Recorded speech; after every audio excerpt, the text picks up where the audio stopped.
Good afternoon. The Committee on Water and Land is on its informational briefing today, Thursday, December 15th.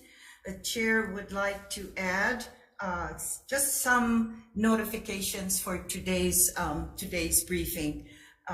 We'd like to introduce our vice chair for our newly elected Senator Brendan Elefante. He's the vice chair for the committee, as well as we do have a committee member, Senator Favela, thank you. Senator Chang is a member, he's on Zoom, as well as Senator McKelvey from Maui is a member of the committee and will be joining us on Zoom as well. Incoming, we will have Senators Lindy Coit, Senator Lindy Coit from Maui, Molokai, Lanai, and Senator Tim Richards from Hawaii Island will be joining us and soon as they can get their appointments done. And also we welcome Senator Awa will be joining us as well. And this informational briefing is on the Holomua Marine 30 by 30 initiative.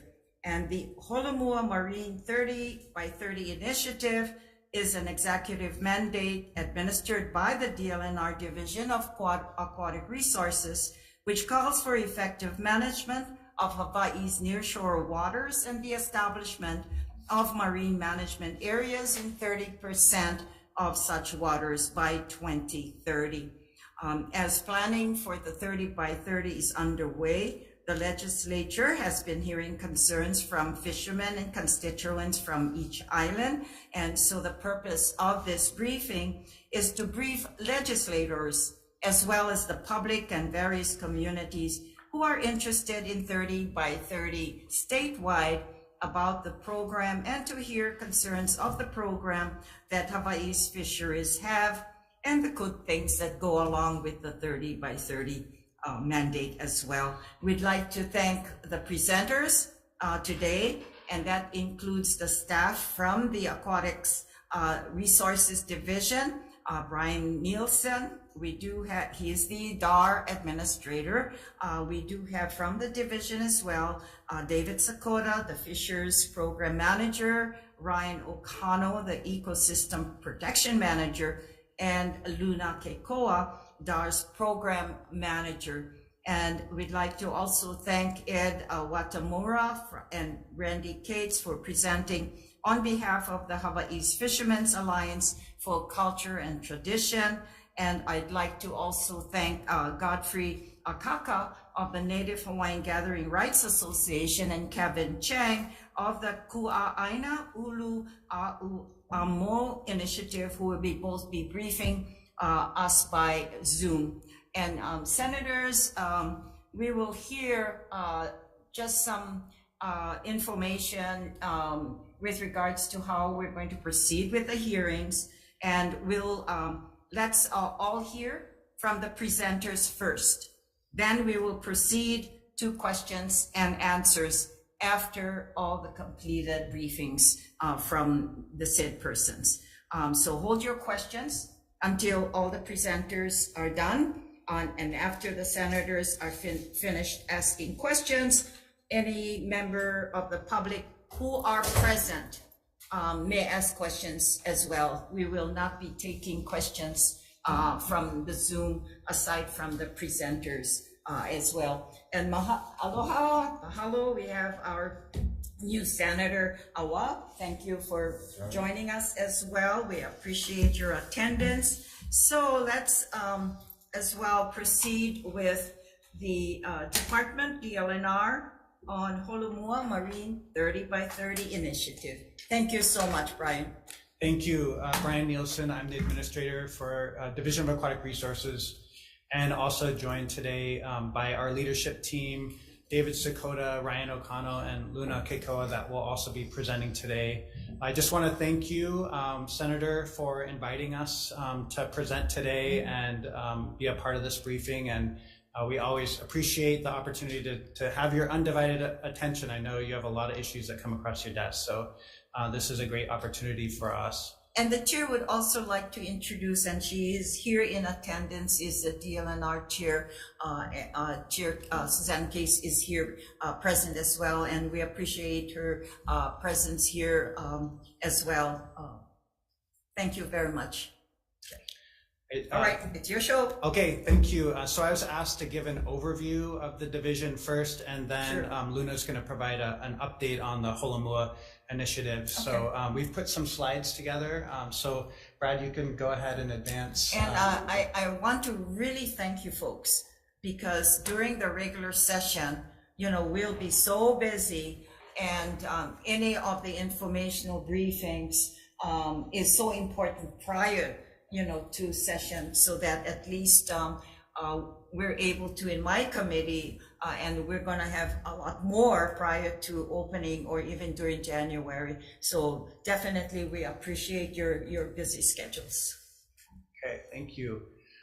So starting off with DAR's mission is to work with the people of Hawaii to manage, conserve, and restore the state's aquatic ecosystems for present and future generations. You can advance to the next slide.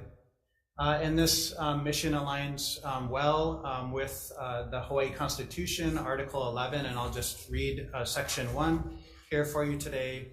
For the benefit of present and future generations, the state and its political subdivisions shall conserve and protect Hawaii's natural beauty and all natural resources, including land, water, air, minerals, and energy sources, and shall promote the development and utilization of these resources in a manner consistent with their conservation and in furtherance of the self-sufficiency of the state. All public natural resources are held in trust by the state for the benefit of the people.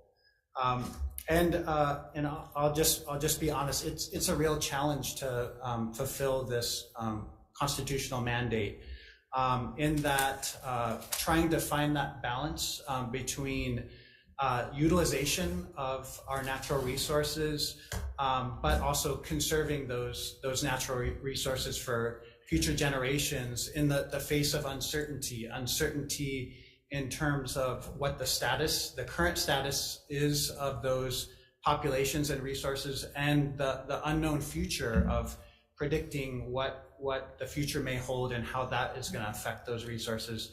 And so it's a real challenge, and also where a lot of the controversy lies in natural resource management. Next slide.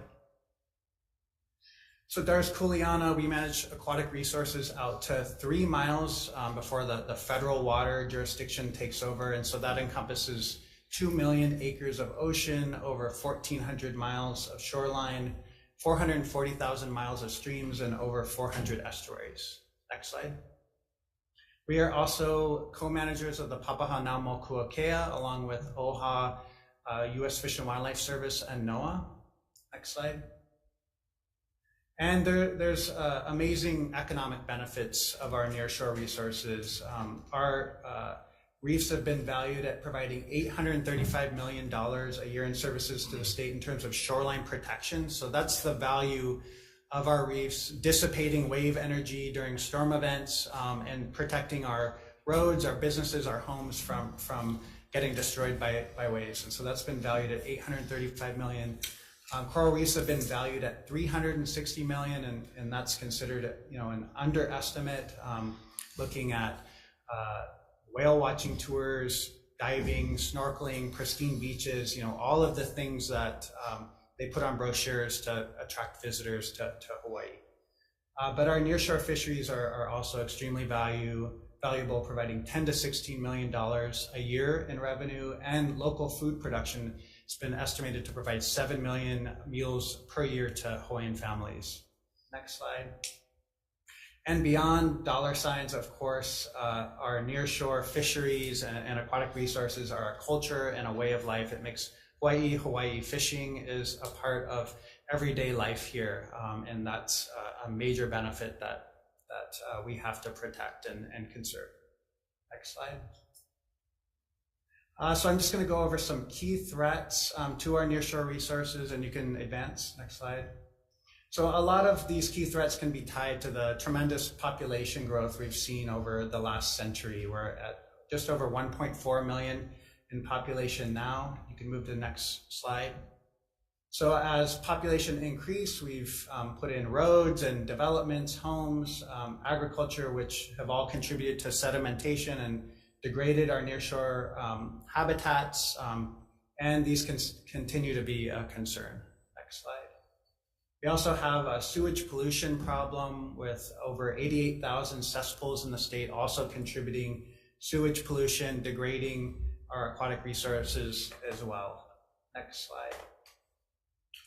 Water availability is another major factor, especially in our estuaries. These are the areas where our freshwater streams meet the ocean, and we call that an estuary. But these are little mini fish factories. This is where little fish come to hide from predators in the milky water and get big by eating the nutrients that are available in these areas and are very important for fish production. But starving water from our estuaries through diversions or other uses limits our fisheries as well. Next slide. Invasive species are another challenge, with invasive seaweed that overgrow and kill corals or introduce fish that prey on our native species. Next slide. Is that a real fish? That's a real fish in your district. Climate change is also taking hold. We've seen 3 major coral bleaching events in the last 7 years in Hawaii. This is unprecedented and has led to significant declines in corals, especially in West Hawaii and Maui, and it's predicted that these are going to be more and more common moving into the future. Next slide. Other climate change related impacts, I've already mentioned ocean warming, but sea level rise, increasing sedimentation, changes in precipitation and storm events, so more frequent severe storms, could be drought, could be flooding, changes in ocean currents, and ocean acidification. Next slide. We also have issues with unsustainable fishing practices, whether it's poaching or using illegal gear types, or selling fish online without having a license or reporting any of this catch that can go into our fisheries database that we use to help manage our commercial fisheries. Next slide. So what's the status of our nearshore fisheries? This is a graph that Highmark put together. And so what you're seeing is a plot of fish biomass. So how much fish per square meter of ocean out there in our nearshore reefs, and it's divided by moku. And so the blue areas are more high biomass areas, so lots of fish in the blue areas, and the maroon areas, lower fish biomass, so low fish abundance, and then the gray are somewhere in the middle. And looking at this plot, you can see the more remote, less populated areas generally have higher fish biomass. The more populated areas generally have lower fish biomass, and that shouldn't be a surprise with some of the threats that I've shown previously with sedimentation and all the other issues associated with high population centers. But you also have more fishing pressure. You have more people fishing in that particular area. Next slide.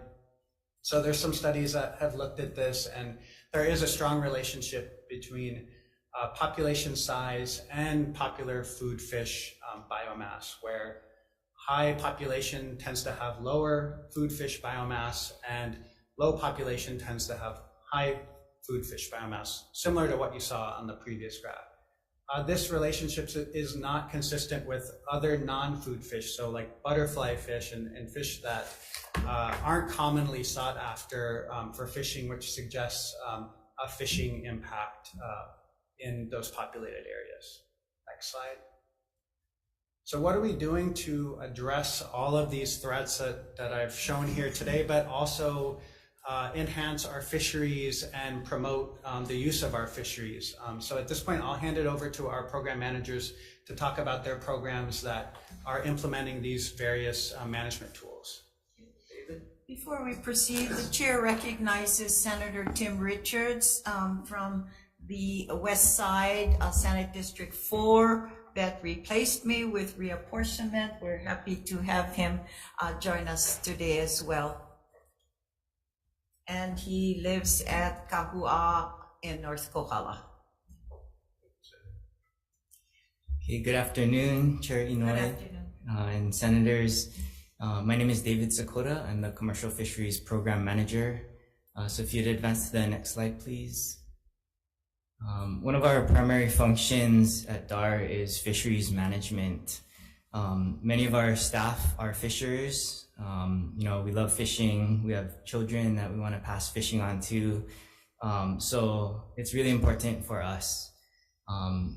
Some of the areas of fisheries management include commercial fisheries, recreational fisheries, protected species, and I'll also talk about rulemaking and administrative enforcement. Next slide, please.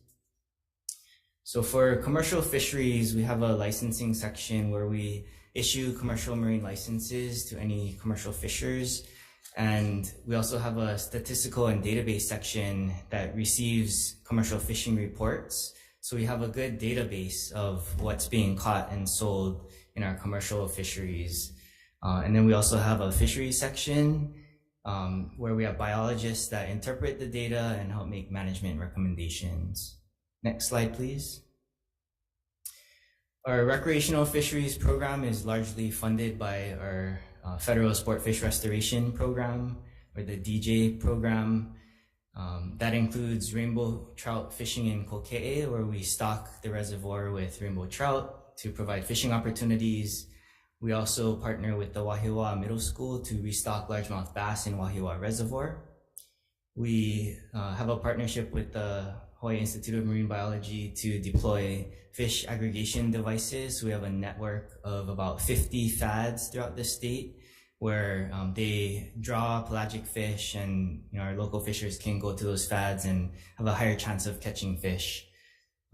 We also do research, so we have a life history study of wool, which is a type of mullet. We partner with fishers to tag veke and moi to see their movement patterns and their growth. We have an artificial reef program where we deploy artificial reefs to improve fish habitat to make fishing better for fishers. We do a lot of education and outreach, so that's to schools or at fishing tournaments or to fishing shops where we provide materials for what the fishing regulations are, how to fish, etc. And then we also have a Hawaii Marine Recreational Fishing Survey, which surveys recreational fishers and gets an idea of how many fishers there are, what they're fishing for, how successful they are, etc. Next slide, please. Protected species are managed by the federal government, and we have a co-management on the state level. So we don't necessarily have regulations that we enforce, but we do a lot of outreach and education regarding not only the laws regarding interacting with protected species, but also best practices when fishers do encounter them. So some of the key species in our nearshore waters are monk seals, turtles, and false killer whales just offshore. And we also participate in co-management of the Hawaii Islands Humpback Whale National Marine Sanctuary. Next slide. So the primary way that we regulate fisheries is through administrative rules, and we have a range of tools to do that. So we have bag limits, which it limits the number of fish a person can catch per day. We have size limits, which generally follow the reproductive maturity size so that fish can reach maturity before they're harvested. We have closed seasons, which also correspond to their spawning seasons to allow fish to reproduce without that fishing pressure. We have gear regulations to limit over-efficient or destructive or indiscriminate fishing gear and how they're used. Slot limits is a concept that we're moving toward. We haven't implemented yet, but it's similar to size limits, but it also protects the larger sizes of fish, which are the more productive adults that produce more eggs. And finally, we have place-based regulations, which is essentially all of those other tools, but tailored to specific locations. Next slide, please. We do a lot of fisher engagement because it's important for us to hear from fishers on what the issues are, what they're seeing in the water. So we have a fishers working group that's been meeting for over 3 years. We meet once a month and we hear from key fisher representatives from different islands on what are the issues that they're hearing about and they want to talk about. We participate in SAFE meetings, that stands for Scientists and Fishermen Exchange Meetings, which are put on by the NOAA Fishers Extension Agent, which brings scientists and fishers together to talk story on different issues. So last month we had a SAFE meeting on the science behind marine protected areas and what the science says about them. We do regular Holo Holo Fisher Talk Stories, which are different from the Holomua Fisher Talk Stories. It's just a platform where we open up to fishers to just share what they want to talk about. So we have these either quarterly or biannually. We also write Hawaii Fishing News articles to inform fishers of things that are going on with our research or our regulations. We participate in fisher group meetings such as Lawai'a Pono, the West Hawaii Fisheries Council, the Western Pacific Fisheries Regional Fisheries Management Council, or WestPAC, and the Kaneohe Bay Regional Council. Next slide. And finally, a key part of management is enforcement. So most fisheries enforcement is done through criminal citations by DOCARE, but we do pursue administrative enforcement of aquatic resource violations, primarily for coral and live rock damage, and that's usually due to ship groundings or illegal anchoring. We also have done some aquarium fish poaching cases. There were 3 in 2020, and we also did a case in 2020 that involved stream poisoning to take prawns on the Hilo side of the Big Island. So we partner with DOCARE to make sure that our rules are enforced. And now with that, I'll hand it over to Ryan O'Connell. Thank you. Thank you, Senator Ino, and the rest of the senators for having us here. Really appreciate the opportunity to speak to you guys about what kind of stuff we do. My name is Ryan O'Connell. I'm the Ecosystem Protection Manager, and I'm here to talk about some of the things we do to address some of the threats that Brian mentioned earlier. So first off, we understand that water quality is something that we do not regulate. It's the Department of Health that regulates that. But at the same time, we also acknowledge that there's projects and activities we can do to improve water quality. And some of the things include watershed restoration activities. One of the things we're trying to address in these watersheds is sedimentation. Some of the places we're working at is on West Maui, South Koala, Honolulu in Pearl Harbor, and Hei'ia in Kaneohe Bay. Next slide, please. We also do coral restoration. Coral restoration is relatively new in Hawaii. It is something that is much more developed in the Atlantic Caribbean region. They have a lot more problems with their corals than we do. So they are much more advanced, but we have recognized this as a tool that we can use to improve our the status of our aquatic resources. So we have a coral nursery. That's our Sand Island facility. And these are some of the pictures of the modules, we call them, that are produced at our Sand Island facility. We have undergone coral restoration planning. This year we completed, or is near completing, a section where it looks at coral bleaching and how we can address that threat. But in the following year, we'll be looking at other goals. One of the goals is shoreline protection, followed by coral restoration for fisheries habitat. This upcoming year, we have projects, funding for coral restoration projects in Kona and Waikiki. Next slide, please. My favorite one, limu restoration. Limu restoration is something that is relatively unique to Hawaii relative to the rest of the tropical states or tropical places in our nation. It is something that there's little science to depend on because it's relatively unique to Hawaii. So we lean heavily on culture. With these efforts, we partner with communities. We have some tanks at our Sand Island facility where we provide the tank space, water, and all the things needed to produce algae or limu. And these limu are used and given to communities to do the restoration events. Additionally, this year was the year of the limu, and we supported and participated in many LIMO events, and I want to thank Senator Favela for that opening event that you guys hosted us in EVA. Thank you. Next slide, please. Aquatic invasive species is a major concern. We focus on prevention, rapid response, and control. A few years ago, we had a Wailoa tilapia tournament, and that's a tilapia from Wailoa. This year, we're going to be planning one, and we hope to have another Wailoa tilapia tournament in the year 2024. Big Island. Wailoa, Hilo, yeah. We eradicated a coral marf at Alawai Small Boat Harbor. Coral marf is kind of like a funny looking anemone, but then can spread and overtake the ground in the ocean. We eradicated alien coral in Kauai and Kaneohe Bay. Here is one of those corals that we suspect aquarium people put out on the reef, let them grow, and they can harvest and sell. So we took that out. Water hyacinth is another problem in the streams on Kauai, which we've had removal done. But one of the major concerns is the vectors, or the way that invasive species come to Hawaii.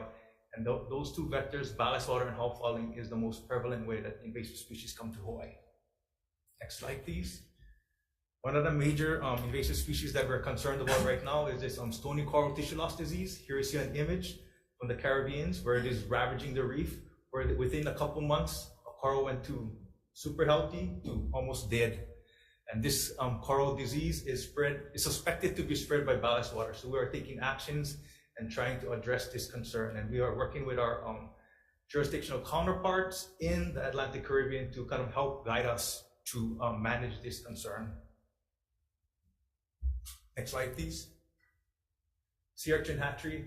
This is also at our San Island facility where we produce urchins as a threat that was mentioned by Brian, where we have reefs that are coral reefs that are being overgrown by invasive algae. So we put the urchins on these reefs, and the urchins eat the algae and allows the coral to grow again. And this is happening at Kaneohe Bay, Waikiki, and a pilot project in Mauna Lua Bay. Next slide, please. Streams and estuaries. Coral reefs always get the front page, but streams and estuaries is super important to a lot of people and to us and to the overall ecosystem of our islands. It's the water and the animals that live in the water. This is prevalent by the pictures. All these fishes are prime species that at least spend some part of their life in these habitats. One of the priorities that we're working on in this realm is we're partnering with Commission on Water Resource Management and trying to figure out how the aquatic resources respond to water management actions, such as the taking and giving of water in streams. How do the fish respond? How do the opa respond? And trying to figure out that to help them make better decisions to manage this precious resource, our fresh waters. Next slide, please. Environmental damage response is something we spend a lot of time on. We cannot respond to everything because there's so much issues and damage that happens. We focus on the big ones. One of the big ones we recently had happened at Honolulu Harbor a year or two ago. And we got together and we partnered and we responded. We ended up working with partners to re-adhere over 5,000 corals to the reef. One of those corals was that big one over there. And that one was huli, flip over, glued, and a team coming back nice and healthy already. So that is the kind of stuff we help out with. And we also help with the Red Hill stuff. They're cleaning the water and disposing it into Halawa Stream. We're participating in meetings and look over the data to make sure that those actions are not further impacting our resources. Next slide, please. Special activity permit. This is another thing we do. Basically, you need a special activity permit if you are going to do something that is illegal. For example, if you want to study a fish and you need to catch undersized fish, you need a special activities permit. If you're going to do coral restoration, corals is fully protected by state law. If you want to touch it, handle it, core it, you need a special activities permit. So as mentioned earlier, some of the things, activities with permit is research, coral restoration. Since coral restoration is so new to Hawaii, we've developed a coral restoration permitting framework, which gives us an objective and transparent way to assess permit applications as they come in for coral restoration. We also participate in the co-management of Papahanao Mokuakea, where we permit and bring permits to the board, especially those that for activities that occur within 3 miles and in out there.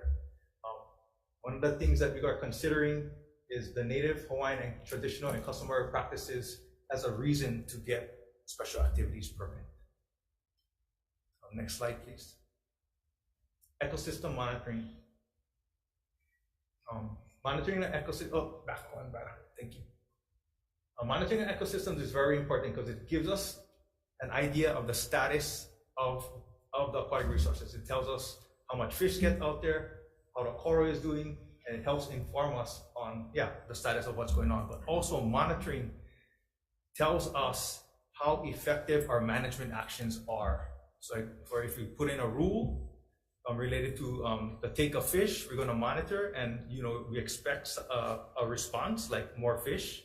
But if we're not getting that, then that's when we go back to the drawing board and try to rehash things out, and that's where we call it adaptive management. Doing something, seeing how to respond, looking at it, and seeing if it's good. If it's not, then you got to make changes. So we don't just do it, set it, and forget it. We monitor and make sure it's we're getting the desired effect.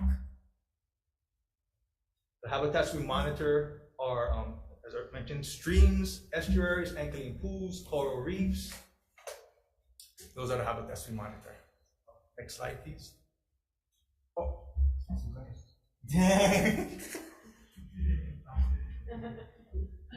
Okay, this is just a breakdown of our budget for this year. So our general funds is just over $5 million.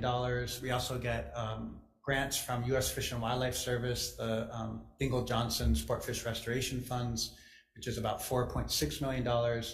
NOAA also funds us through their coral reef conservation program and some of their fisheries program, and that's just over $2.5 million. We also have 3 special funds as well. We've got the Sport Fish Special Fund, the newly established Ocean Stewardship Special Fund, and the Commercial Fisheries Special Fund. And then philanthropic support through Hawaii Community Foundation is about $686,000. Next slide. Our current staffing levels are 77 civil service positions. We've got 26 vacancies right now. A number of those are being held up by a reorganization that's underway, where we're not able to refill them until the reorg's actually completed. But we also rely heavily on Research Corporation of the University of Hawaii contract staff. So we got 50 contract staff that work closely with us as well. I think that's it for this presentation. Thank you so much. Okay. So mahalo. My name is Kua, and I get to present to you on the Holomua initiative. So I'm the community-based piece of this DAR leadership team. Prior to becoming program manager, I helped to co-navigate this Holomua initiative with the team. Before that, I was the planner for the community-based subsistence fishing area program. And then previous to that, I was a community liaison for enforcement, the Doker division, as a Makawach coordinator. So this community engagement realm has kind of been where I've been working. And so this initiative, what we're trying to do is engage communities, fishers, people of place, to effectively manage their nearshore resources, right? Next slide. One thing I want to say is that Holomua, that name was given by myself. And so the intent was beyond this initiative, right? Holomua means to improve, to progress. And so the idea was not only this initiative, but DAR needed to improve. We needed to progress. We needed to become innovative, right? And so that was the mentality with giving this name, like set the intent for where we want DAR and this initiative to go. So where did it come from? The Sustainable Hawaii Initiative, one of those 5 pillars was 30 by 30 marine management, right? Because 30% of nearshore marine areas effectively managed by 2030, right? And so next slide, this fell into our jurisdiction, right? From the high tide water mark out to 3 miles. And so when we heard about it, like we adopted it and said, we need to come up with a plan, right? 4 pillars, you've seen this before. The first is place-based planning, right? So we have a toolbox of DAR tools we can manage using size limit, bag limits, seasons, gear restrictions, marine management areas, right? So what tools do we need to address the issues and concerns at island levels, community levels, and make that work? That's place-based planning. One of practices is building compliance through outreach and education, and then effective enforcement, right? Another thing with point of practice is we look at statewide rules, right? If these statewide rules are point of practices, we want to make sure that we're pushing that out, that we're sharing these point of practices, right? We want to promote pono. Monitoring, you heard Ryan just share, like we want to make sure that we're monitoring so we know things are working, but here's a place where we're trying to Holomua and improve. The communities and fishers monitor and have ono that we don't monitor, right? They look at limu, they look at opihi, they look at lobsters. Hey, that's not in our data set. So how do we partner with these guys to make sure like those resources are brought to the table and we're effectively monitoring our nearshore areas, right? And then you heard Ryan talk about protection and restoration, right? So how are we looking beyond? Our jurisdiction ends at the high tide watermark, but our kuleana runs up to the top of the mountain. So how are we making partnerships up there so that we're effectively managing? And these 4 pillars is what we're basing Holomua on. This is how we look to effectively manage our nearshore areas with the goal of having healthy nearshore abundant resources. Next slide, please. Right, so what the Holomua is and what it's not. So it's a process to engage stakeholders. It's to ensure healthy reefs and abundant resources for future generation. It supports fishing and fishers. You heard Ryan and David, like we all fish. We want to make sure our kids can still eat fish, right? In Hawaii, fishing is part of our culture, right? Holomua is adaptive, it's inclusive, it's the nearshore waters. So it's from the high tide watermark out to a depth of 50 meters, so 160 feet. So in Hawaii Island, that might be only be on Stone Shore, right? It's deep. Here on Oahu, it might go out 1,000 meters further out. So it's not 50 meters out, it's 50 meters depth. Just want to put that clear. It's about sustainable fishing, and like you heard earlier, shoreline protection. Like these areas provide shoreline protection. But the Holomua is not. It's not that federal 30 by 30. It's not the America the Beautiful challenge, right? We didn't qualify for that. This is Hawaii. This is Holomua. It's not about banning fishing. It's not about closing areas to fishing. And Kalamai, it's not about offshore fishing. So the bottom fishing guys, they don't fit in the 50 meter to shoreline, right? So next slide, please. And so, like I said, we're trying to figure out how we're going to engage communities, right? A lot of the times we hear, like, what are we doing? So we're trying to pilot this, right? If you're going to practice, let's go and make a pilot. So the goal of the community engagement is to get people involved, to talk story, to listen to their concerns and issues and see, like, what are your solutions on the island, right? Forming this navigation team for Maui. So this is another place we can try to Holomua. Anytime when we go public hearing, people's like, we never hear about this. The plan's already pow, right? How do we engage people early? This is our effort to not only listen to them, but to make a process to get those voices of place to the table before we even start, right? So we're looking at getting nominations from people who have relationships with these resources, who are from the island of Maui, right? And their goal is to build an island management plan for Maui, like what works for Maui, and to build partnerships, right? DAR is Makai. How are we working Malka? We gotta build those partnerships, right? Next slide, please. And so there's 5 pieces with this community engagement process, right? The first is a talk story, right? And so we go out, we talk stories with the community. The second one, like I mentioned, is building this navigation team of place-based resource experts on Maui that can help guide this process, right? We'll give them like the information, the tools, they can help guide that process. Then this navigation team goes and forms an island management plan, which then we take back out to the community of Maui and say, here's the folks you guys nominated, here's what they came up with based upon conversations with all of you folks on the ground, right? And then the navigation team goes back and revises that. The final thing is they come to DAR and say, here's our plan for Maui. This is what we think would work. At that point, DAR can be like, you know what, we can either take it through the formal rulemaking process, or we can do a little bit more homework and scope it. Right? And so at the bottom, you see the Chapter 91 rulemaking process, and that's usually what everybody's used to. Holomua, like I said, is creating a process to get the voices of place involved before we ever get to this formal rulemaking process, right? This is us eliminating those people saying, we never hear about it, we never get a chance to talk story. That's what Holomua is about, getting people to the table before we get to this formal rulemaking process. Next slide. So like I mentioned, right, we went to Maui. We had 3 talk stories, one in Wailuku, one in Lahaina, one in Hana. That first night in Wailuku, choke fishers, 150, was like triple what we thought. I'll share why that happened in a little bit. So one thing happened, like we realized, hey, the venue is too small. We got to be prepared for that.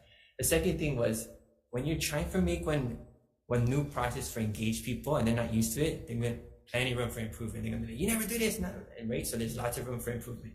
We learned a lot.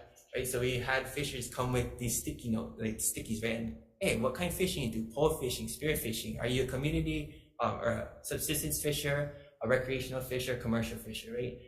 What do you see the resources? How does it look in Maui? Is it plenty fish, little bit fish, right? What do you hope to learn tonight, right? So they got to go through and provide that. They wasn't used to that. They was ready to sit down, listen to DAR talk, and then we get questions. We want to right? That wasn't how we set it up. We wanted to try something different, right? But we heard from the fishers. We never get a chance to talk. We never get to ask questions. So we went behind and we flipped the whole thing, right? We did the same thing. They go through, put stickies on, but when they sat down, we put a map of Maui and said, hey, blank map of Maui. What are the issues and concerns from here? What are some of the solutions? And then who are people that can sit on this team that will help us guide and make this plan come true, right? People who went to Wailuku and then showed up to Lion, I was like, oh, that was like 180, like night and day. That's a good improvement. That's Holomua. That's us listening. Like I said, we're not perfect, but we can go and listen and adjust the process, right? Next slide, please. So, like I said, the first night had 150 people show up. So we want to mahalo HVAC. They're going to come up and present a little bit, right? So they got people to show up. They showed up to Maui earlier in the month and, you know, shared what their perspective is on Holomua, right? And it stirred up a whole bunch of questions, stirred up interest. And so people came out to our meeting. So mahalo to them. One of the challenges was that we didn't get to coordinate with them, right? And so one thing we wanted to do, we wasn't invited to these sessions. When they came to Oahu, I actually called HVAC and said, can I just show up? Because I live in Nanakuli, like my mom can still get homestead. Can I just come and listen? Show up. All the Hawaiians over there getting nuts. And I was like, can I just speak for 5? Was at the end? Can I speak for 5 minutes? That 5 minutes, I introduced myself. They're like, oh, DLNR showed up. They stayed. All their questions they had, I kind of went through and answered them. Things like, hey, this is a done deal. The governor put it through. I was like, actually, we still got to go through Chapter 91 process. They're like, oh, right? So it's just like de-escalating all the tension. And that's one thing where we're working with HVAC. In the future, they're good at getting the people to show up. They're good at getting the fishers. We can come and bring the message. So we want to partner with them with that, right? One of the things, because HVAC went on and did these meetings on Kauai and Maui on Oahu, our team wasn't ready for that, right? Our idea was, we got to figure out this process. We're going to go pilot. We're going to make mistakes on Maui, but we'll learn. Now everybody else is jumping into and say, what's happening, right? And so we have to, while we're trying to figure out this process on Maui, right, we're adjusting, we're adapting. We got to go and figure out the rest of the islands and how are we going to deal with the misinformation, right? So we're into crisis management mode, right? Luckily, HVAC invited us back to Kauai and was like, come talk story with the fishers. So we went to listen. Mayor Kawakami came with some homework, right? Him and his crew went and created a map that showed 51% of the shoreline was inaccessible. So now what we're doing in Maui, how does this look on Kauai, right? We got to figure out, like I said, it's a seed that we're growing in Maui and it's going to grow different on Kauai. It's going to grow different on Hawaii Island, but it's for what is best for that place. That's why we're going to the island navigation teams. Next slide. Right, so we went to Kauai. We had this talk story. Next slide. Right, so two of the biggest things right now, because of all this information going on, misinformation, is that people think that Holomua is shutting down fishing, right? People are posting it. So we got to go on there and say, we're not shutting down fishing. Like, we're fishers. We're not trying to do this. We're trying to manage. The second thing of big misinformation is Holomua is getting thousands and millions of dollars. I'll jump into that in 2 slides, but I'm going to share what else fishers are saying. So next slide. Right, so listening to fishers, they're saying exactly what Brian showed, right? What about the sedimentation, pollution, sewage, water diversions? What about over-tourism, right? When COVID came and people stopped coming, the tourists, the fish came back, they said, right? What about enforcement? Why 30 by 30? How come only 30% and not 100% effectively managed? How come gotta be marine management areas? How come can it be like the whole island or like statewide? And then why not artificial reefs, right? So these are all the things that fishers have brought to the table. But guess what? It's not for DAR to decide. That's why we're working with the Maui navigation team. What works on Maui with you guys? What do you think of this applies to Maui, right? Next slide.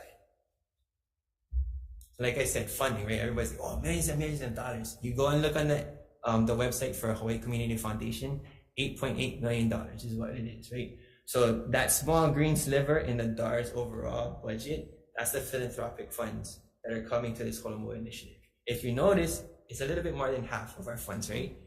But like I said, Holomua is trying to do something the state and DAR has never done before. We're trying to load up the beginning so that we can get everybody at the table and make sure we got the plan set before we get to the formal rulemaking process, right? Make sure it's done right.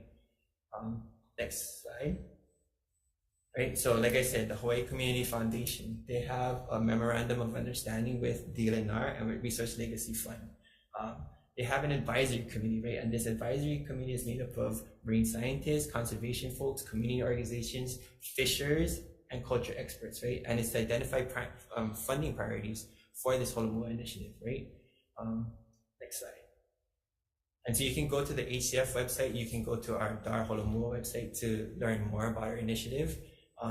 One thing we want to ask is, like, if this YouTube video can be made accessible, the thing is, we don't have nothing to hide, right? We want to be transparent, so this is an opportunity to put it out, put the message out. So if we can do that, we can post it on our website and let fishers know, like, hey, you want to know about Holomua, communities want to know, come to our website.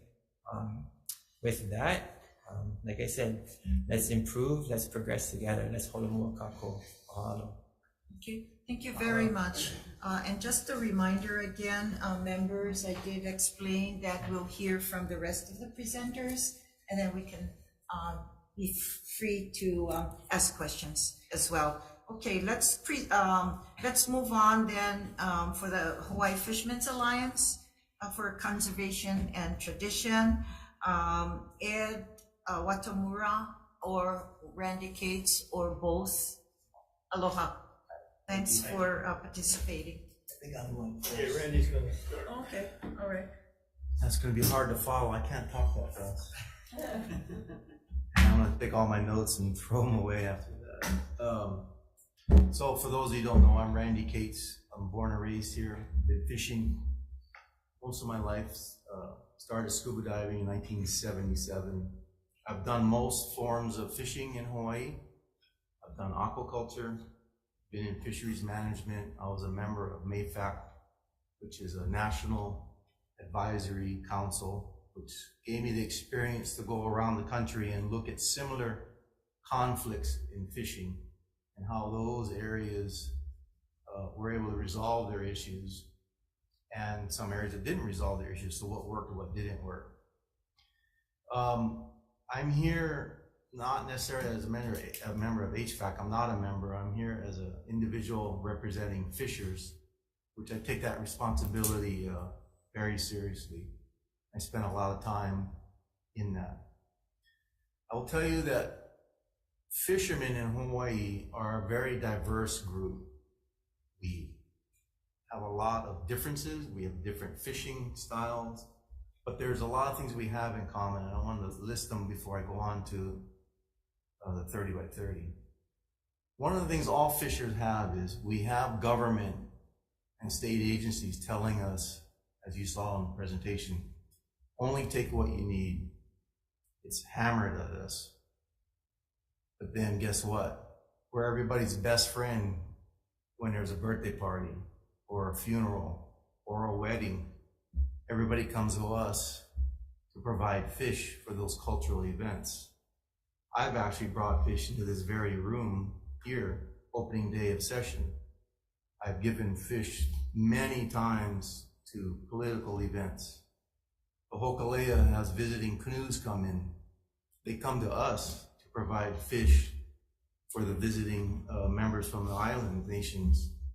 So all fishermen provide fish for culture. And so it's a struggle for us to have this balance of only take what you need and yet provide for your community. And the decision we got to make is, can we do that sustainably?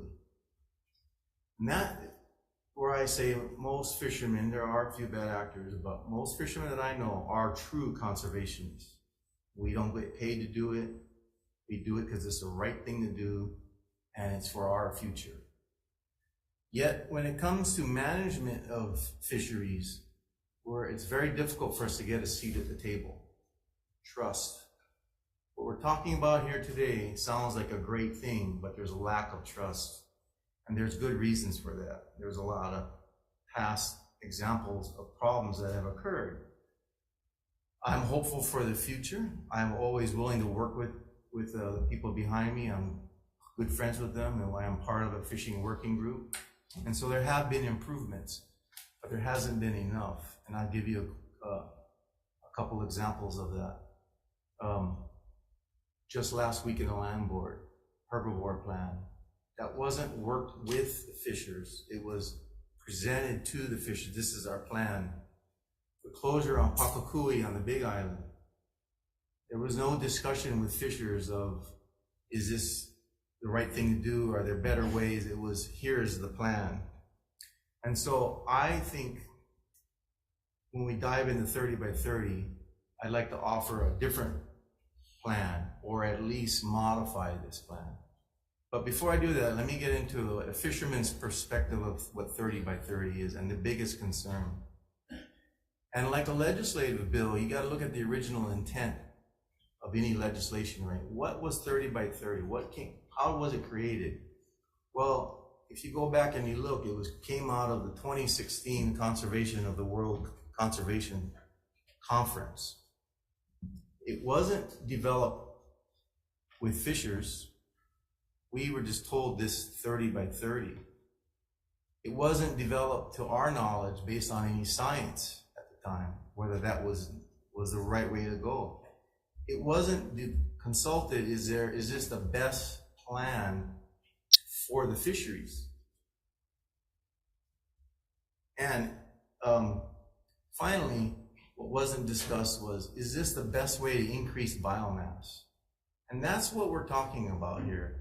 We both want the same thing. Fishermen and the department, we want the same things. How do we get there? And that's the big question. So the biggest concern with the 30 by 30 that I think most fishers have is the funding and what's in the document.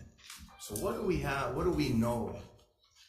And the only thing that we really have besides the presentation is what's in the memorandum of understanding.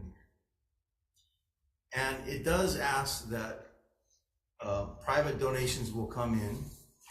And I think it's interesting to look at where those donations are coming from. Primarily from outside of Hawaii's interests, donations. So one concern or one perspective is, it would be like, for us, it would be like asking Airbnb to help develop a low-income housing proposal for the state of Hawaii. And people, well, that's a little over the top, but is it really? What are the people that are putting the money into this? What are they expecting in return for their investment? And they're primarily coming from conservation groups. And then in the document, when you look, and you go down and you read it, it specifically states 30% of marine protected areas.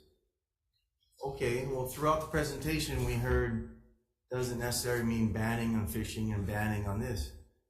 But what examples do we have in Hawaii where marine protected areas don't include that? I don't know of any. They all have some form of restriction or restriction on fishing or restriction in the area. So we're being asked to trust the process, yet the vision I have is the people that utilize the resource and provide the food that I described for you folks are co-managers. We are the ones that are out there and see the resource in far greater numbers than the department can afford to do. We see what goes on and what doesn't. And I'll give you a quick example of that. Many years ago, some fishermen came to me, and this was in the 80s, and they had had a problem with a great white shark off of Eva Beach. And I went to Bill Devitt, who was in Brian's position, and said, hey, I think you should alert the public. There was a great white shark spotted in Hawaii. And he came to me with the group of fishermen and said, we didn't know anything about science, and great white sharks don't reside in Hawaii. Well, fast forward to today, it's no knowledge that they do. So fishermen saw that decades prior to that was being recognized as a regular occurrence. Same thing in fisheries. We see things that necessarily aren't recognized by the department. And we are the eyes and ears, and that knowledge needs to be embraced. And we as fishers also have to embrace responsibility and allow change as well. It goes both ways. We have problems in trust from past history, the bottom fish, for example, the Bertha's closures. When the science showed that the fishery was healthy and could be opened up, it took 10 years to open the berthas up. 10 years, even after all the science showed it was sustainable. So we have numerous examples going on and on. So I'm gonna end real quickly and let Ed take over, but I wanna offer this, my vision of a better way. And there's a quote that I use that I was told many years ago that I presented in Washington, D.C. with the late Senator Inouye. And I said, there's no problem in Hawaii that 500,000 less people wouldn't solve. And that's very true. But we have what we have. So how do we make the fishery better? We have to enhance the fishery. If we want more fish, we need to make more fish. And the most easiest and economical way is artificial reefs. It was listed on there as a tool. We haven't put one out in 15 years. We've turned away federal dollars for 15 years on putting artificial reefs out. If we put the same effort into artificial reef program that we are doing with the 30 by 30, we'd be in a far better place. Anything you put in the ocean, a sewer outfall, offshore oil rig pipe off Eva Beach, you put a fish cage, you put anything, it creates biomass. That is well documented. The rest of the countries are doing, the rest of the states are doing it. Florida's got $1 billion of artificial reefs. Alabama, it's going on everywhere, all over the world. That's what we need to do. Creating MMAs will not increase biomass. An example is Hanauma Bay. Hanauma Bay hasn't increased the biomass beyond Hanauma Bay. If it did, they wouldn't need an FMA right around the corner from it. So those are the examples where I think we need to work towards, and we got to have a department that builds on trust, includes fishermen's experience up in the front. In this document, it talks about the environmental groups and other consultants in the planning process, and then later the fishermen are presented the plan. We got to change that. Let's get the fishermen in the planning process. We need to get our knowledge on the table, not at the stage what's presented here. We're going to open it up, but it's already decided in this document. 30% of MMAs. You take a step back and go, do we need 30% or do we need 100%? We need 10. What's the best way to increase biomass? So with that, I'll leave it. Thank you. Thank you. Ed? Yeah, good afternoon, senators, and I want to thank you for the audience. HFAC, Hawaii Fishermen's Alliance for Conservation and Tradition. Oh, you got a slide? Sorry. Finding it. Okay, Chair, at this time would like to recognize Senator Lindy Coit from Maui, Molokai, and Lanai, and welcome, Senator. First slide, thanks. There you go. Make it bigger. There you go, thank you. So, yeah, Hawaii Fishermen's Alliance for Conservation and Tradition.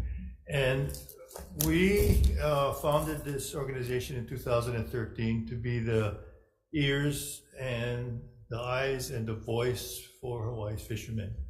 And how that all began was that we, as 5 individuals, were coming to a lot of testimonies and representing fishermen in different government agencies like NOAA and Westpac and so on. And actually a couple of legislators suggested to us that we should form an organization because as individuals, we don't hold as much clout when giving testimony as an organization. So that's basically what we did and how it was formed. Board members each have 20 plus years of fisheries management experience. The majority of the board members are lifelong fishers. want to make this point. We're not funded by the state or the federal government. In fact, none of us receive any monies from HVAC. We do this all from the passion of our hearts, trying to support and be the voice for the fishermen. Because what we found out was when given opportunities, a lot of them don't show up. So those of us that did had this passion to represent, and that's what we're doing. So we're advocates for non-commercial shoreline and boat fishers, as well as with small boat artisanal commercial fishers. The board members were and are members of the State Fishers Working Group, ours, Federal American Fisheries Advisory Committee, Western Pacific Regional Fisheries Management Council as chairperson and voting member, and other advisory committees. HVAC principles, next slide please. Fish is food. We're frustrated with the fact that fish is not recognized as food in many of the sustainability plans of the state. And we think that it definitely belongs there, because if you look at the numbers, I mean, just monetarily alone, $100 million, I mean, just that fact alone. And then all you got to do is, look around and see how important fish is. And fish needs to be recognized as food. And fishermen should not be looked upon as villains, but as heroes. I mean, they're providing fish.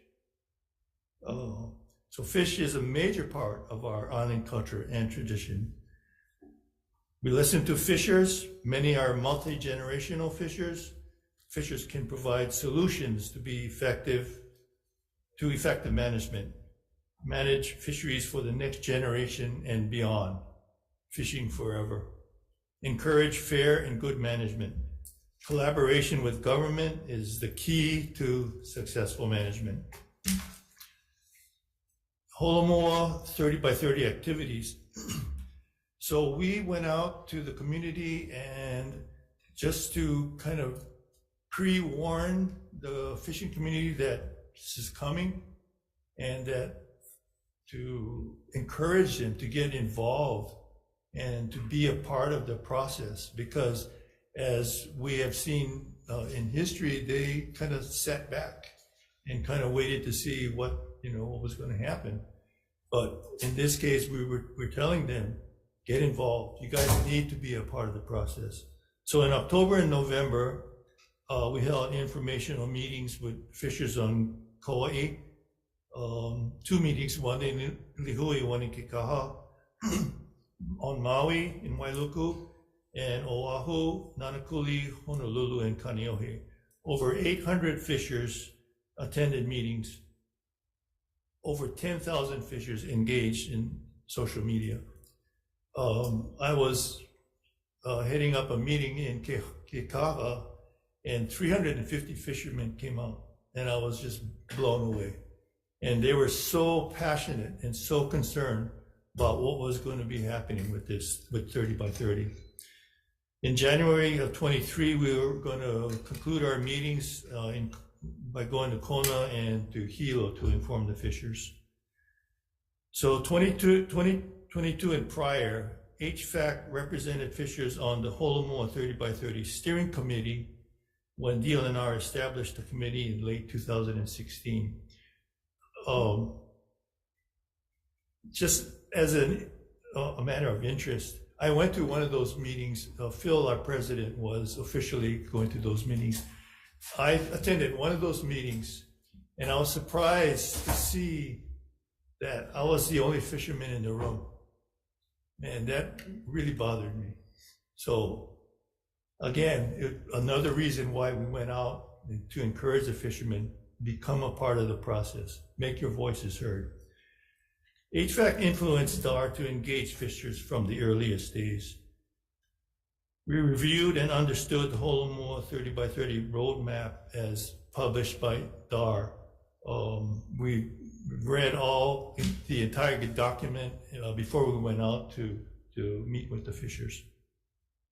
So this is the important part. This is the fisherman's voice speaking here. So based on fishermen's input, fishers will be stakeholders that get affected the most. Thus, fishers should be co-managers of the process. Lack of enforcement of existing fisheries rules has caused DAR to promulgate even more rules that will not be enforced. I'm going to get to that, a little more on that later. 30% of waters to be effectively managed is arbitrary.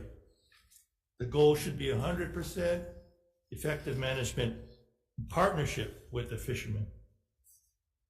The designated of marine managed areas are not necessary, as all areas need to be managed. Marine managed areas cause different rules in each marine managed area and may cause fishers to fish non-marine managed areas more intensely, thus voiding the purpose of the management. And this is coming back again because of the differing rules for each managed area. The enforcement, as you can see, will become a problem. I mean, even the fishermen are not going to understand what the rules are in given areas.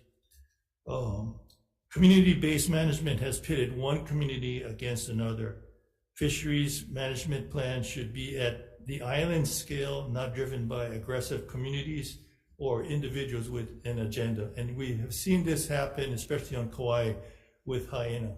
It's become very contentious. I'll give you an example. There's a limit of picking 5 opihi in hyena. So guess what? Those guys are going all to other parts of the island and picking opihi. And they've been confronted by the fishermen on those other parts of the island and said, hey, from Hawaiian, what you doing over here picking opihi? You know, you made a rule for your place. So it's contentious. Multiple stressors impact fish biomass. And I'm glad that Dar showed those slides, because we've had many a discussion with them saying that you're not going to solve the problem just by making rules for fishermen. It has to be more of a holistic approach. You have to look at the environment and the ecosystem. And if the fish don't have a house, there's not going to be any fish there. You're not going to live in a place that's not suitable. So that's, next slide, please. Thank you. So the recommendations, DAR needs to work more closely with the legislature and the stakeholders. The legislature should provide more insight to the development of a long-term nearshore strategic plan. Holomua 30 by 30 should be scrapped, and a Lau Lima Ocean Planning Initiative should be started to bring stakeholders into designing the future of nearshore management. Focus on planning. DAR should not push arbitrary goals such as 30%, arbitrary deadlines such as 2030, or predetermined list of species to manage. I just want to close by thanking you once again, because you're showing us that you all want to include the fishermen. And DAR has shown by their presentation that they want to include fishermen. So our hope for the future is looking up, and I'm encouraged, and I thank you. Thanks, Ed and Randy. Okay, we'll proceed then with Godfrey Akaka of the Native Hawaiian Gathering Rights Association, and this is on the Holomua Marine 30 by 30 initiative. Aloha, Godfrey. Mahalo. Aloha. Can you guys hear me okay?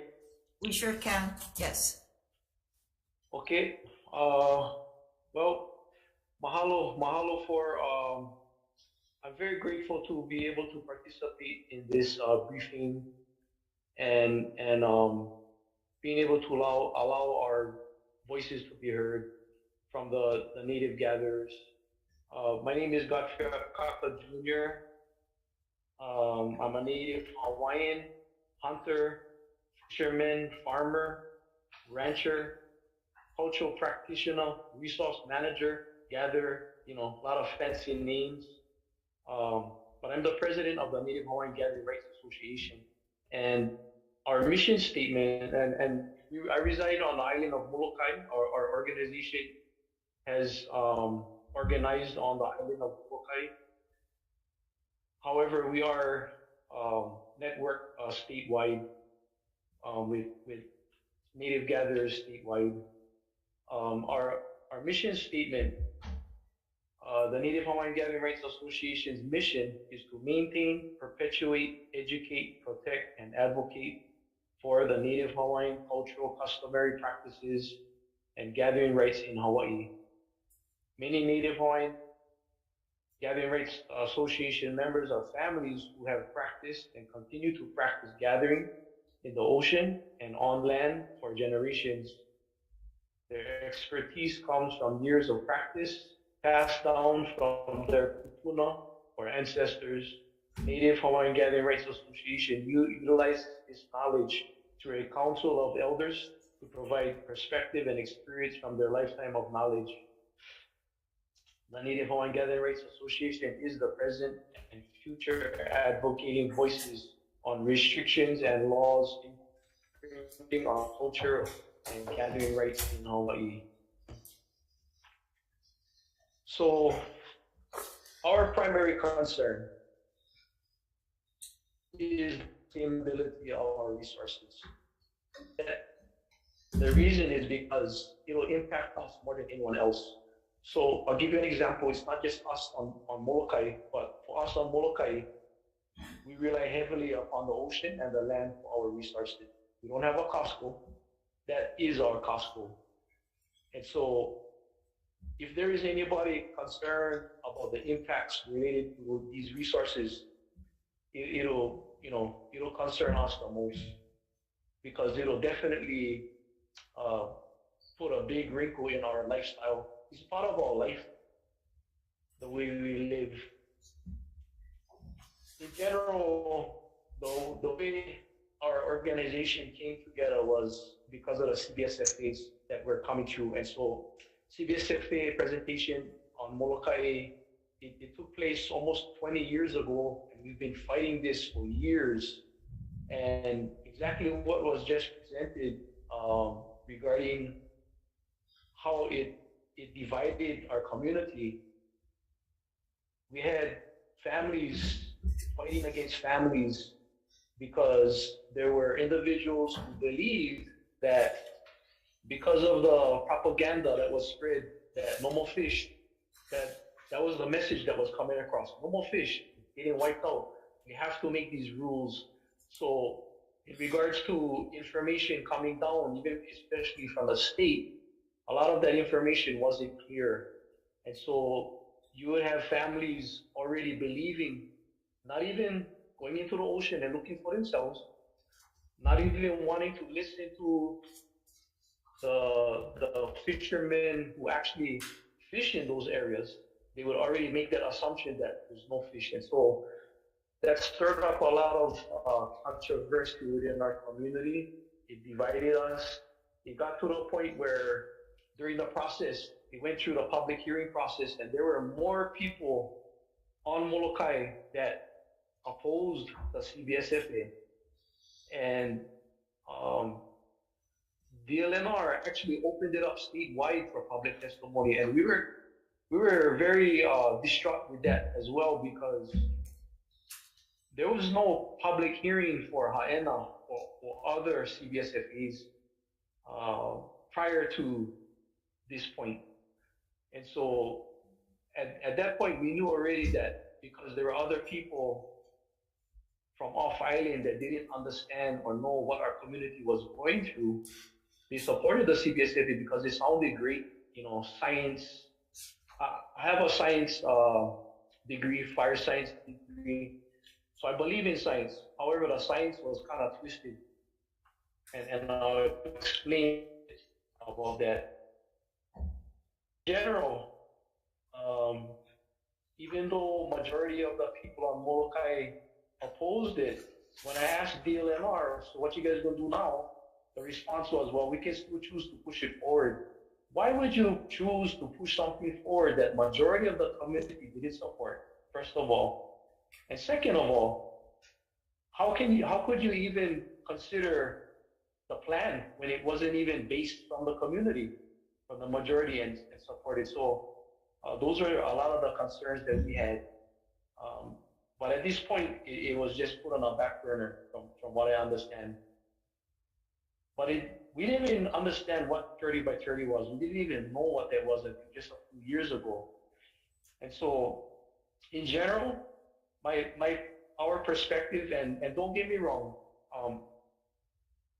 I don't disagree with 100% of what DLNR is doing. There's a lot of good things that DLNR is doing. I just want to make that clear because I don't want to make it sound that I'm just bashing DLNR and everything that they do is bad. There are a lot of good things that DLNR does, and I feel that Holomua, there is a lot of improvement that can be made, and that's what I'm advocating for. That's what we're advocating for. But in general, the 30 by 30 plan is basically designed to take away gathering rights and or even diminish gathering rights and take away freedoms of the people to sustain themselves on ocean resources. Almost everything meeting that I had attended was always attached to some type of restriction, and that's what CBSFA is. CBSFA stands for Community-Based Subsistence Fishing Area, but it is a fancy word for more restrictions on top of the current restrictions. So if you can convince the public that there's a need for more restrictions, they're going to start adding restrictions, and basically that's how it kind of divided the fishing community, because you'd have one fisherman say, okay, you know what, no night diving. And that fisherman, they know night dive, but they're going to start attacking the fishermen who night dive and say, no night diving. Then other fishermen going to say, you know what, no ulua polling. You cannot catch more than one ulua. And the guys who's coming up with those rules, they may be fishermen, but they're not ulua fishermen. So it just started to spiral out of control with these attacks. And then furthermore, you know, in general, just demonizing the fishermen, like especially the subsistence fishermen. So we would go catch fish, harvest for luau's, whatever.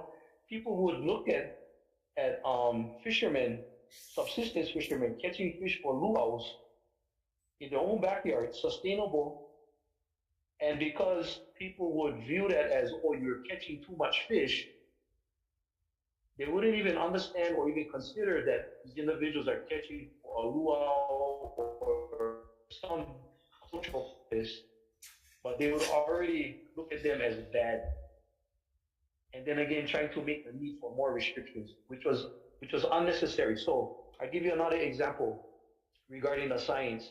The science, based off of Alan Friedman's report of UH, the marine biologist, our Molokai North Shore has the highest biomass in the state, one of the highest biomass.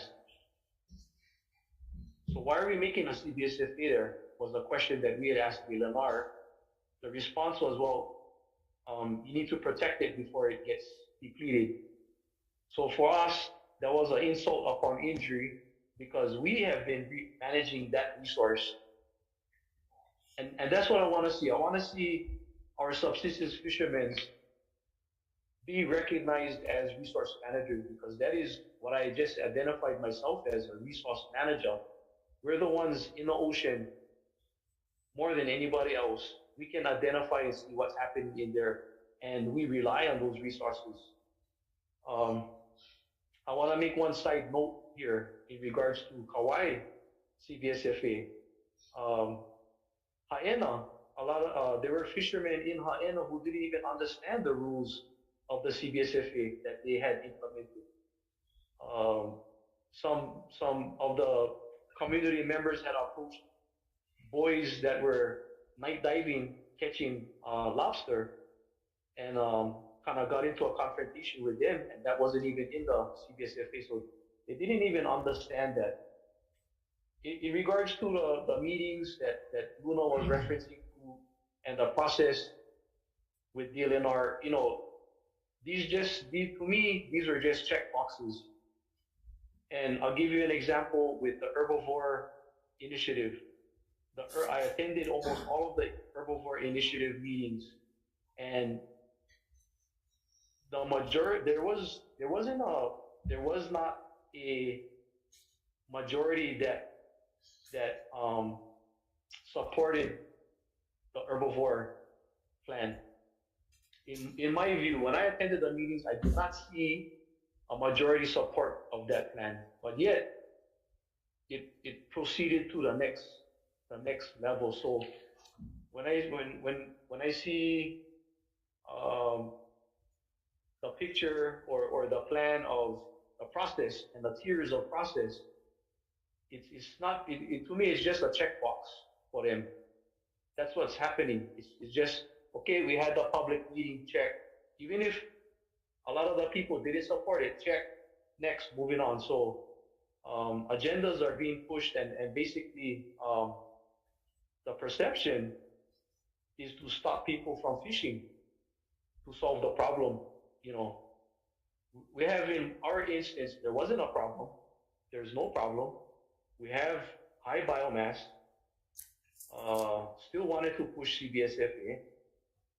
And then on the flip side, where there may be a problem or maybe low biomass, the answer is to stop people from fishing to solve the problem, and that's not going to solve the problem.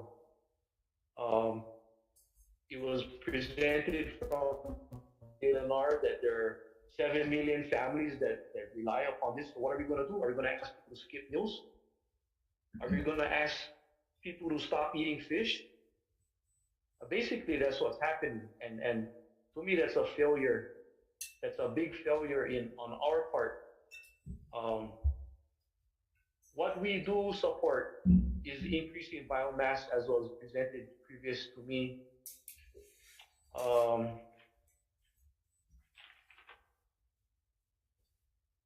So one thing I'd like to add is when you have a higher population of people, because that was in a DAR presentation, more people doesn't mean overfishing. For example, during the COVID, the 2-week lockdown, you saw a lot of fish coming into Waikiki.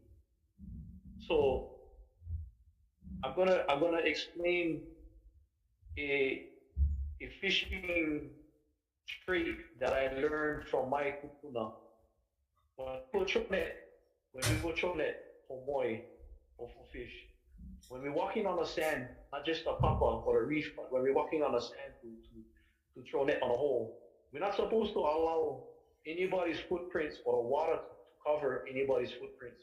If the water covers our footprints before we're going to go into the water, the fish will smell us. And if you stay in the water long enough, the fish will smell you, and they're not going to be in a hole, they're going to move out. So that's just an example. When you have people just swimming in there, the fish will move out. They're not necessarily going to stay in there. And the reason why I'm stating that is because it's not, to me, that's a false perception when you say, and I can be wrong in that sense. There could be overfishing, but where's the evidence? What I'm saying is, just because you have a high population of people in one area, it doesn't mean that it's being overfished. And again, back to the demonizing of the fishermen. One thing that was identified, that we tried to identify, because we did attempt several times to work with DLNR, and we're still willing to work with DLNR, the seals. So protected species seals, that is protected by the feds. But the seals are a competitor. The seals, if they eat 20 pounds of fish per day, which is according to the website, in 10 days, that's 200 pounds of seafood. Times 30 in 1 month, you know, you can do the math. So the seals are an impact. Now, is the coastline sustainable for the seals? That's a question that we need to figure out and work on. But how is it that we're going to start populating seals and increase the population of seals and stop people from fishing? That doesn't make sense. Thank you, Roy. Godfrey. Thank you. You want to just kind of summarize and wind down so we can hear from Kevin Chang, so we can adjourn by 4:30. Yeah, I'm going to wrap this up. I'll wrap this up in a few minutes. Okay, so Ta'ape, Roy, would like to see DLNR assist with that because we have local fishermen working on Roy tournaments that they do on their own. The turtle cultural take of the turtle, we'd like to see DLNR assist with that.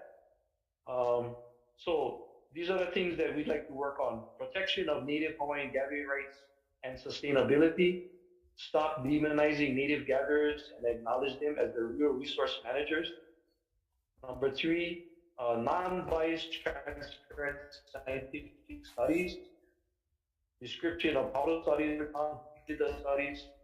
Water quality testing to check for pesticides, chemical and biocontrols.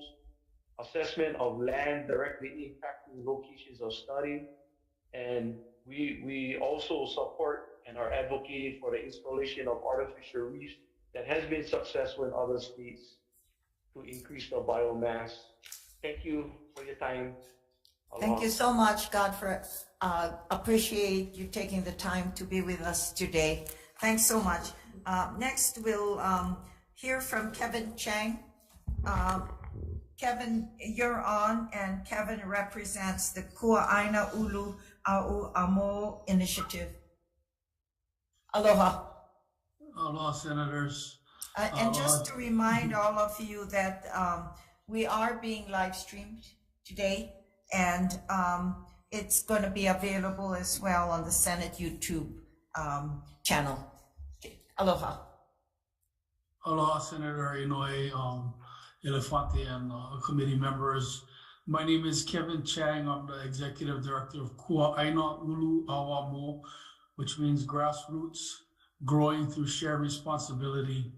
In fact, our name encompasses our purpose. It is to bring communities together, Native Hawaiian and rural communities, practicing situated local knowledge and traditional ecological knowledge, to share and learn from each other, to develop a spirit of governance, that we all work together to take care of our environment, our fisheries and our near shores and our watersheds. And I'm just here to talk about, I guess, align that with why we cooperate with the 30 by 30 initiative. We see 30 by 30 as a pathway to co-management, just as Ed and some of the HVAC guys mentioned. I think that our government needs to work with partners to better take care of our environment. And that's what communities that we support want. Our communities are for proactive activity management and governance and co-management, working with our state to take care of our environment, not just being against our state. And also, I wanted to just say that 30 by 30 is not about closing 30% of our waters. The Hawaii 30 by 30 actually should be lauded because it came out before the nation adopted a 30 by 30 measure, and it's based on effective management, not marine protected areas, not in closures and closing off areas, because if it were that, we would be against it. In fact, when the governor declared the 30 by 30 in 2016, we were there arguing on the international stage because the 30 by 30 that's happening a lot around the world is about closures. Hawaii is a different thing. Hawaii is saying, look, we can work with our people to better manage our environment. And we can believe in that. And we believe that that is a pathway towards that. But that means we can't just come out to meetings and say we don't like something or misrepresent what it is. We need to get involved. Just like Ed said, co-management is fishers getting involved. And our networks cross almost 70 regions across our state. Many of them fishing communities. Our organization was founded by communities who have wanted to co-manage and work with the government and each other for the last 3 decades when the CBSFA law was created. So I think it's important to understand that the Hawaii 30 by 30 is really different than the 30 by 30 we're hearing about outside of Hawaii. In fact, Hawaii can be an example of the right way to do marine management, nearshore marine management. Also wanted to add to the 30 by 30. I think it's just a goal. Do I think we're going to meet it? No. My understanding is that in our state, there are 58 areas that have some kind of designation, yeah? Those 58 areas only make 6% of what we would call 30% of our near shore areas. That 6%, those 58 areas, there's only 2 areas with management plans. Who made those plans? Not our government. Our government had designation. 2 communities worked with government to create management rules in Ha'ena and Miloli'i. And Mo'omomi, although Mo'omomi has not passed, they have worked for 20, 30 years to do this work, and it still hasn't seen the light of day. And Kipuhulu as well. We're hoping that Kipuhulu comes forward next year. And also in Ewa Beach, where Senator Favela is, our network was founded by Uncle Henry Chang Wo, who has worked with his community to better care for the limu and the near shoreline and the health of the ecosystems there. That's co-management. Co-management is not central government telling communities what to do, making rules without consulting them. So I think 30 by 30 to me is a little bit refreshing. It's talking about a new alternative that actually citizens have a role that's greater than just voting for our politicians. They have a role in taking care of their places, and they can work with our government to do that. And the 30 by 30 initiative is trying to do that. Now, do you want a government that's trying to do it, or a government that just sits there? Some folks take the position, especially when they think it's going to be all closures, they just want the government to sit there. Tell you what, I was in Cuba about 2 weeks ago to learn about what they're doing. They've passed a constitution for food sovereignty. Their farmers on an island of 11 million people are growing almost 40% of their food. What do we grow? 10%. And in the last 50 years, when Cuba had no contact with much of the world, guess what happened when they never had food? They fished out about 60% of their food fish. And what is the government doing now? They're closing fisheries. And you know what they're doing? They're growing catfish, feeding the people catfish, because you know what? The government can make more money selling Cuban fish to other countries and not their own people. To me, that's the road we're heading towards. So I like to think of 30 by 30 as a reasonable pathway for us to go down. You know, and we also have laws now that you guys passed, adaptive management laws. We need to learn how to use that in partnership with our communities so that we can manage without just closing someplace off, because that's an outdated style of managing fisheries.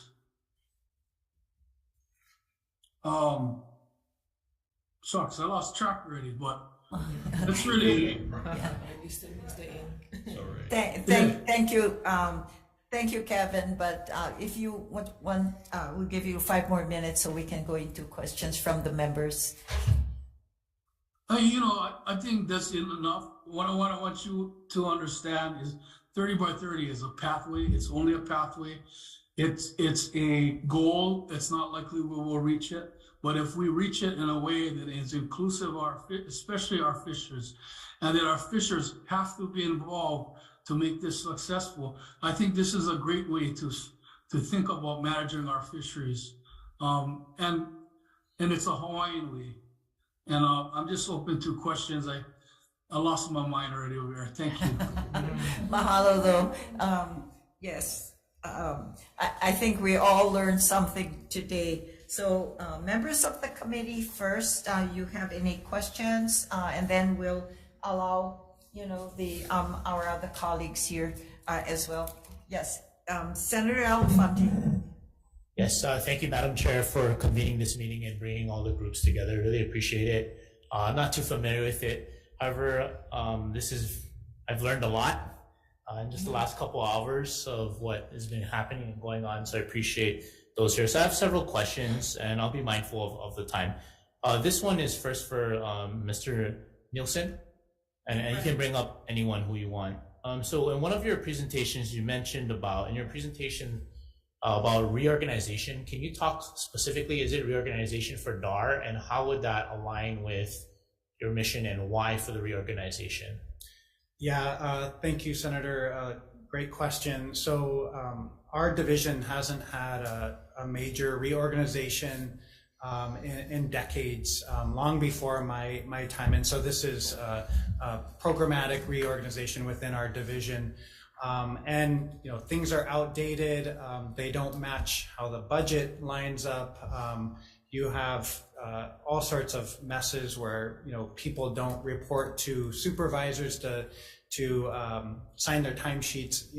That structurally work easily. So yeah, we're doing a major reorganization. We've submitted that to Budget and Finance, and hopefully it's almost cleared.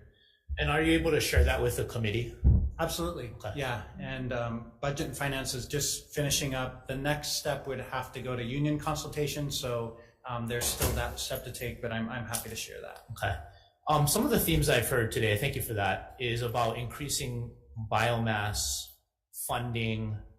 Does DLNR or DAR have any thoughts on plans on how to address some of those themes or topics? Yeah, absolutely. So we heard a lot about artificial reefs, and I would consider a lot of the reef restoration. I'd welcome and invite you to come down and check out our coral reef nursery at Sand Island. And I would consider this work as miniature artificial reefs. Artificial reefs is, that term is not used much anymore. It's more called reef restoration, but we're growing corals at much smaller scales than dropping, hundreds of blocks out on the reef. But the idea of those is to create fish habitat and enhance habitat. So we are doing reef restoration. The large scale projects that Randy's talking about, he's right. We haven't deployed any of those in about 15 years after some mishaps, but we are very interested in continuing reef restoration, large scale reef restoration, to help enhance our fisheries and our habitat. Okay. And then thank you for that. And I'll be happy to want to come down. I don't know if Sure, the chair we'll schedule a tour. set one up. Okay, great. That'll be great. Last question I have for you, Mr. Nielsen, specifically has to do with the funding component. So I know that we've been talking about federal dollars, but I do believe there's also another component, which is the Hawaii Community Foundation. How did that came about with that particular agency and being involved, and how does that funding look out in future years? Yeah, and I believe there's some folks from Hawaii Community Foundation here today if you had specific questions, but some of the background. So 30 by 30, part of Governor Ige's Sustainable Hawaii Initiative, an unfunded mandate. And it takes a lot of work to move forward with an initiative like the 30 by 30 and do all of that important work of engaging fishers and giving them a seat at the table. It's challenging for a division to just restructure to put together a huge effort like that. So it does take extra funding. Fortunately, the legislature has helped us up with some funding, but not enough to really do a good job at engaging fishers and all the work that's needed to move a mandate forward like that. So we did develop this partnership with Hawaii Community Foundation. They're a reputable foundation that's able to bring in philanthropic dollars. We did acknowledge that there would be scrutiny of the potential optics of philanthropy influencing policy. And so that's why we have a MOU that's available on our website, an advisory committee that actually oversees the funds and where the funds are actually allocated towards. And we thought those were some good measures to make sure that the funds were used appropriately and everything is transparent and clear. But future-wise, we continue to apply for annual grants with HCF, but if the legislature wants to appropriate that funds for us, that would be even better. We don't have to apply for a grant, and there's no optics of outside money going into this initiative. But not having money also influences policy. So and a lot of times that ends up with not doing a good job engaging stakeholders and mistrust and some of those issues we've heard about. Thank you. I have other questions for later, but thank you, Madam Chair. Any further questions? We'll open up to Senator DeGoey. So thank you for that. So you're saying you have no outside seed money coming in? for this project? So we do have outside, that was the Hawaii Community Foundation. Maybe you came in after that part of the presentation. So we do have $686,000 coming in to the Hawaii Community Foundation that's specifically focused on the initiative support. And then we also have state and some federal dollars supporting, focusing on the initiative as well. So what happens when that money runs out? Well, it's on an annual grant basis. So those funds support contractors. So it supports facilitation, all sorts of things. So when those funds run out, it's a problem. So what is the benefit or on these contractors and the facilitation of it? How is this happening? Because apparently, I'm sitting in Maui and nobody knows nothing about what was happening on 30 by 30. So who facilitates this and how do you guys divvy up who's being paid to facilitate this? So there was a facilitator hired for the Maui meetings. That was separate from DAR. So HCF actually contracted out that facilitator to work with us to design the process and facilitate the meetings. So when you get the information, what do you guys gather the information and how is that shared back to the community? The information we gathered at the meetings. So we brought in all the information and all of that was published on our website. So I don't know if you saw the presentation, little sticky dots of what type of fishing you do. And then all of the comments, those were all published on our website. So all of the input from those meetings, you can take a look at those on our website right now. So where does the accountability lie? Does it lie within DAR? Does it lie within DLNR? Or is the obligation then to the outside entity? The buck stops with us. So we're the ones in charge of this initiative, making the final calls. So if there's an issue, it's on us. It's on Division of Aquatic Resources. So if you have Chapter 91 and you guys do rulemaking ability, size limits, bag limits, why we need one 30 by 30? So I think there's a lot of complaints about Chapter 91 that, the deal's already done. You show up with a proposal, there's no opportunity for discussion, input, where with the initiative, we're forming this navigation team of Maui community members, piloting on Maui, of community members to come up with the plan that we end up taking to Chapter 91. So it's kind of a different approach where you've got community members sitting at the table developing the plan rather than DAR coming up with something kind of a top-down approach. So I mean, we've all seen what we went through with CBSFA, and I'm gonna tell you, you know it as well as I do. Even during the community hearings, you guys have set up meeting dates and times, and yet you guys have streamed opposition, left them without streaming, but you guys gave total support behind those that were in support of it. And this is the message that we've been sent from the community. And my issue with this is that the exact same thing what Godfrey had said. It was nothing but unfair process where you folks went totally against what the community wanted. Be it that we never agree on stuff, it was up to the community, but you guys were the lead agency and you guys cut off all the testimony on Mo'omomi and CBSFA. So how do you put the same trust? We put the same trust in you guys on 30 by 30, realizing who makes the selection process in those communities to sit on Holomua? I guess No, I don't want you to answer that because you were part of the one who put the hearing on the opposite end where nobody else will see it. So going back to the Mo'omomi public hearing, you and I have talked about that. That was the first Zoom public hearing that DLNR had ever done. So we learned some Brian, things. I texted you while a hearing was going on. Luna was at Kuala Lumpur Elementary School while a hearing was going on. You guys were streaming it from the Land Trust building. So that, and you guys still let it go while everybody else had weighed in from the neighbor islands on CBSFA on Mo'omomi.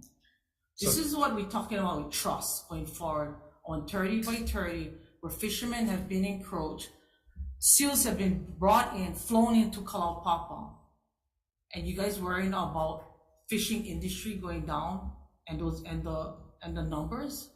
I said you guys gonna guide that you guys hired right down in Kalama to let the seals go in there and continue to encroach on the gathering rights of people and sustainability. So tell me, what good is this, knowing you guys already have the Northwest Hawaiian Islands already closed and 90% and 30% of the main Hawaiian Islands? What does this do to our Hawaii fishermen? Yeah, like we've said, we're not closing 30%, and what we found through these discussions is the 30% slogan is also just not productive for having conversations. People immediately think we're trying to close 30%. We're trying to develop management plans for each island and trying to work with those communities to develop those management plans rather than a top-down approach. Our issue is enforcement, yeah. So let's take 5 years. How many violations, past violations in the past 5 years or stats you guys have regarding that? How many enforcement violations we had in the last 5 years? Regarding enforcing that, past violations that you folks have, because the issue is all about overfishing, it's about violations occurring, preserving these areas. Do we have violations on overfishing and stuff, and how much of it do we have in regards to that? Dead seals, call it whatever you guys want. We're drawing new plans all over the place, and what I hear from the communities is no enforcement. Yeah, that's a legitimate concern. I don't have those numbers in front of me now. I do know there's 42 new DoCare cadets going through their academy right now, which offers a lot of hope for adding that enforcement capacity that we all need. And we all know that the officers we have now, they're spread way too thin, and they're going Mauka to Makai. There's not enough of them. We need marine enforcement units. I think that's something we all agree on, and I'm hopeful for these 42 new cadets to help out in that area. Sure. Thank you. Any further questions? Yes, Senator Hawa. Going back to the $686,000, is that the total that was raised? Yes, well, that's the total that was granted to us in terms of how much was raised. I think I don't have that number. I'd have to reach out to Hawaii Community Foundation. Granted, but is that from in-state or out-state? I know there's some outside funders, but I'm not in the know right now in terms of what percent are outside funders and exactly who the donors are. And I know there are some Hawaii donors and some outside donors, but that's all I can tell you now. I could get back to you. Okay, I can get back on this percentage. For me, when I listen to all of this, and I agree with Godfrey and Randy with a lot of what they brought up from a fisherman perspective. I'm a fisherman. When I was broke last year, I was eating off the ocean. So, we wouldn't want to see restrictions. There's a lot of my constituents in the Bay, Kaneohe Bay, are worried about that. Why not put more effort? If this 30 for 30 is something that originates outside of Hawaii, we got some of the brightest fishermen over here who know our place. Why not originate something, our own plan, and scrap the 30 by 30? I think you're describing the process we're trying to pilot on Maui, where we're bringing together Maui residents to form this planning team that is going to develop a plan for Maui. And if that works on Maui, try it on different islands either. But I do think maybe we need to move away from this 30% concept, because it just stirs everyone up. I think we can have better conversations about what are the needs, what are the issues, what are the solutions for that island. Maybe it's island based management tools, or like you say, some of these enhancement approaches. Some people like to see rules in a specific area. Some people would like to see those expanded. So that's what we're relying on the community to come up with that plan. Thanks. Yeah, Senator, I think, Randy, didn't you bring up the issue with regards to the funding? But you want to make a comment or add? You need to come up to the mic. So in our fishing working group meetings, Because that's a question you asked. You want to restate? Yeah. Yeah, so Randy, when you brought it up, that got me thinking when you were saying that a lot of it came from out of state. So we've been told different figures, and I just went on my phone and looked up Holomua 30 by 30, And there's a document anyone can pick up online, and it says right here, funding raised to date, 8.8 million committed with a goal of 3 million per year over 10 years. That's the figure we've been told. My only concern is, and then there's a list of who donates. So it's transparent. I get that, but the only two donors that I can recognize from Hawaii are the Harold Castle Foundation and Kamehameha Schools. So that's my point about concern and trust is what have they been told that they're gonna get for that 8.8 million of donation? And is that the same message that the constituents, the fishers, are being told?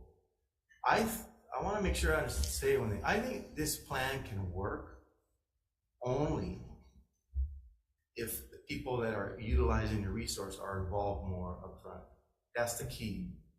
And I hope there's oversight over the 8.8 million, because in the past, I will share this, we have seen what donations going into DAR can buy you. It does buy influence. They get a seat on the board when new people are hired, for example. So I'm not against private money, but as long as it's done in the best interest of the people of Hawaii. That's what we want. And is that occurring? That's my concern. Randy, I think there's a big difference between $8,686,000 or whatever, but unless you did say there's a representative from Hawaii Foundation. Yeah, if you want to say something, but if you feel it's not. Yeah, and I was saying the 686 is what's funding DAR, but the HCF 8 million fund that Randy's quoting, that funds many different organizations. I was just gonna say, it seems like it conflicts, but come on and state your name as well. And thanks for your interest to be here as well. But this is good for us, and we appreciate that as well. Certainly, and we'll keep this brief. Chair, Vice Chair, committee members, great to see you all. Taupo and Dale O'Connell with Hawaii Community Foundation. Just to try to give some clarity that, yes, our goal is to raise $9 million over a 3-year period to help this, what we call an initiative. And while you've seen the amount that's for an annual basis has gone to DLNR, know that the other money is being used. We just had a press release yesterday, which we're glad to forward to Chair so you can share with the committee, of the community groups that these grants are being given to. It was a little over $500,000 were given to community groups in order to help this process. I'll just say, large picture, Dana is very much involved in trying to help this effort, but large picture from the Community Foundation, how we see this is, I call it sort of a fourth P in a PPP idea, right? It's public-private philanthropy partnering together. And so when we find these opportunities where philanthropy can help the community and help the government do what it needs to do for the community, we're gonna find those places to step in. And so we saw this opportunity with what started as the Marine 3030 concept from state government to try to help. I think we all agreed we need to manage our marine resources. We need to involve not only government, but community discussions. I think everyone that's testified today has said that. And so if we can provide philanthropic help to make that happen, whether it's providing the department resources so that they can hold community meetings, get through their process, whether it's funding community groups to help their capacity and involvement in these, including fishermen, that's where we want to be involved. Now, we're not driving the effort. And so if there are issues around how it happened, who's being involved, that's not what we're voicing in. We're just trying to provide the resources to help them accomplish the overall goal. Thank you, Todd. Good to see you again. Yes, and thank you so much. The chair would like to at least recognize that Leimana Damate is in the audience. She's the executive director for Ahamoku, and appreciate her involvement as well. You know, just to let you all know that this committee has revived Ahamoku last year in the absence of not having the formation a couple of years ago that were defunded. So, and we appreciate DLNR for allowing Ahumoku again back into the agency and their community, representing the community's involvement. Okay, any further questions? Senator, yes, Senator Favela. Who is the, who are the watershed protectors? Could you repeat the question? Watershed protectors. Watershed protectors. Yeah. We have some watershed partnerships. Is that who you're talking about?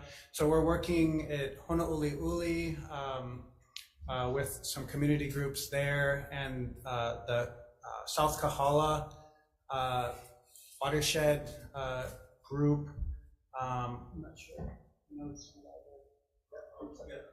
Ryan, you wanna come up? Yeah. At Honouliuli, we work with HOH. Yeah, you have to speak with the mic because this is going to be on YouTube. At Honouliuli, we work with HOH 808. That's Sandy Ward. In Heia, we work with Kako Oiwi, Kaneko Schultz. At South Kohala, it's a partnership that we provide funds to TNC, and they run a group and they engage hotels, fishermen, practitioners, ranchers. In South Kohala, they got a big bunch, and they're incorporating all these different cowboys now. They engaging cowboys. You know what I mean? To come up with a best solution to manage the sedimentation. In West Maui, we have more similar to South Kohala, where we organized a coordinator who engages all the entities who can help to make improvement to the watershed to reduce the sediment runoff. Just a quick one. I mean, I'm not going to get into much detail of it because you talked about the Honouliuli watershed, and my concern is that in my community, they're going to be using almost 2 million, almost 3 million gallons a year in we're using fresh Honouliuli watershed water for recreation at a time that we're in the worst water crisis in Hawaii's history. I just wanted to know on who, and if you guys had anybody that had any input in worrying about that watershed in Honouliuli in contributing all of that water. So they're going to be losing evaporation almost 1.5 million gallons a year. So we fill them up on be almost 2 million gallons a year for recreation use. So when I asked the people from Maseko, why didn't they try to use some kind of other water source? Because the lagoon is brackish water. Everybody else has other water. All the golf courses are using other water, right? They're not using fresh water. But why this year they went with the water, use the Honouliuli watershed for that water? Now, if we deplete that, same like how we're talking about Red Hill, watershed being depleted, what's going to happen to the leeward coast? That's for one. But his attitude, the Vice President of ASECO's attitude was that it's only $4,000 a gallon per household in Ever Beach. The big difference is I use the water to survive. Drink the water, right? Wash my hair, maybe I brush my teeth once a week. But the bottom line is, we use that water for survive, not to play. So I just want to know if the people that's doing the watershed protectors and whatnot, do they have an accounting on how depleted? Because I've been on the neighborhood board a long time, and everybody, Uncle Henry, everybody talk about how our watershed is depleted by overdevelopment, and how our limo has been gone because of breaking the water cap and the watershed. It goes into the ocean to help the limo and the fish grow. So did anybody ever, I know you get that was called, ever had a accounting on that typical watershed, because it's in my district, on how depleted it is? Because we always talked about using the salt water to fresh water, and they had one plant like that by Costco's in the back when they were doing the development, anticipating of that watershed being depleted over time. So I just wanted to know if maybe not now, maybe later on, can you give me an accounting on how much water do we have in that Honouliuli area and let us know if it is possible, could be in danger of being depleted and they don't having no water in our area. That we really like our water. So if you guys can check on that for us, that would be really nice. And then the next question I have, thank you, Chair, just one more question. Sure. And then Proceed.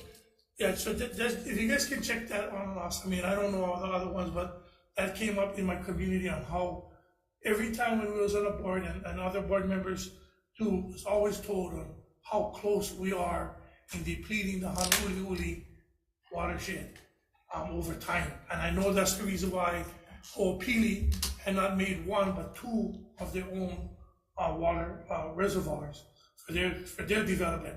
Our development water in the Honolulu area is very important to the Ever Beach community. And I understand they want to use examples like that, but I will give you guys an example. That wave pool is 4 croc centers. Anybody been to Croc Center? 4, right?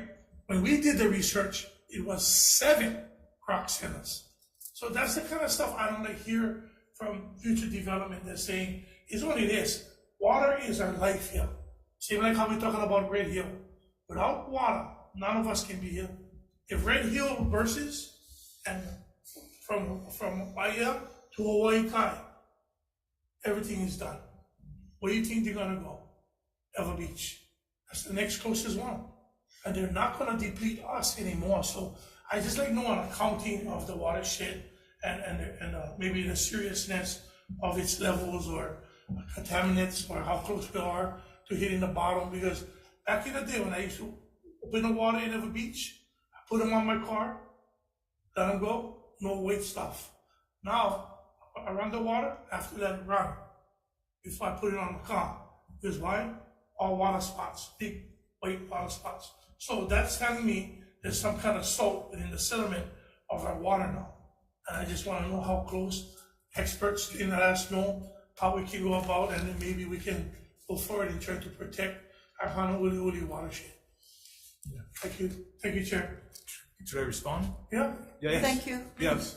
First off, at a personal level, when it comes to Haseko, I was right there with Uncle Henry testifying against that stuff when I was a grad student. So I'm very familiar with the issues over there in Eva as a grad student, unpaid, pro bono, coming in with Limu expertise to help that out. So I'm well aware of the things over there. Coming from, when we talk about watershed management from our perspective, Division of Aquatic Resources, we don't regulate water quality, we don't regulate water quantity. We regulate the animals that live in the ocean. So the efforts we do is to improve those things for those animals. So that's where we sit. When it comes to water, going down the land and into the ocean, or whether it's in the ground, coming out into the ocean, we are all about that because that is what supports the things that we manage. So that's where we're coming from. When it comes to the things that you're talking about, that's different agencies. That's more development, yeah. So city and county is responsible for allowing zoning applications and improvements to development areas. Yeah. So all those things you're talking about, we agree with you. Yeah. Our division, that our purview, that's we're about that. But we can look into it and get back to you. Just one more, since we're still on the LIMO. Who are the LIMO restoration? Who's your guys' partners? Where? In restoring partners. The LIMO. Our partner is Kevin Guys. That's our main partners. Right. We help Uncle Wally and Uncle Wally. We help Uncle Wally and Kevin Guys, and they help the rest of the communities. The reason why I bring this up, and then I don't know who can answer this question. Somebody was talking about the contamination, the water, the whatever. Pearl Harbor is killing my community. Did anybody decide to examine that pilau in Pearl Harbor that's coming to Iroquois, Puloa Beach Park? Now we go swim, shower, you get rash, all of these kinds of stuff, and now nothing is growing. You're talking about water quality in the ocean. Because that's the same thing that they was talking about the coral, right? Replanting and whatever. I was hearing from the Marines that our reefs are dying in Pearl Harbor and Honolulu. So I know that they were going to throw in some oysters to kind of perforate the water, but that's not putting a Band-Aid when we need surgery, right? So, how can we go about finding out more about that depletion in Pearl Harbor with the reefs and the quality of the reef and the marine life there? Yeah, it's the federal government, no? You know, and kind of like, you know, recently we have been getting calls from the EVA community about concerns about the water quality, and we have been going down there checking out. But like I said again, we do not regulate water quality, but we're interested in it because it affects what we manage. Yeah, lead. I know you guys probably was getting calls about the lead. We have like green water, bubbles in the water, and this and that, and sometimes get dead fish. So we send staff to respond, but we can only observe. You know what I mean? And kind of figure. And it's hard to figure out why the fish didn't die when the fish is dead for a few days already. It was probably over in Kilum when happened a few days ago. You know what I mean? So it's hard for us to do that, but we do respond. We go check out. We go talk to the people and try to get an understanding of what's happening. And then the moy cages. Remember the moy cages was out? Who can answer that? Randy. Yeah, go ahead, please. Matter of fact, I think I was water and land chair under Wait, I don't question for you. under the Cayetano's administration then, giving you approval. Is that the same cage you're talking about? Yeah. So okay. that's one off of Holomua Ever Beach, the moy cages. So what is the status of the cages? It's been out of the water for years. It's been done. It was because of ran out of funding. No, I produced 15,000 pounds a week for over 10 years. I had a partner and we got in a dispute, business dispute, ended up in legal. I ended up winning, but by then the company was defunct. I tried to start another operation at a different location and was basically blocked by the last administration. I spent $500,000 and waited 6 years and kept getting extensions, and COVID came. Right. The FAA changed their advisory, which would allow it, and the extension expired by 2 months, and the DAR official wouldn't let me revisit it after the 2 month expiration. The amount of money that you guys collect, how much of that was sold locally? 100%. Wow. In the early phase, I did some test export. Yes. But the demand in Hawaii just kept going up to where it didn't make sense to export it. So what is the chances now that we have a new administration?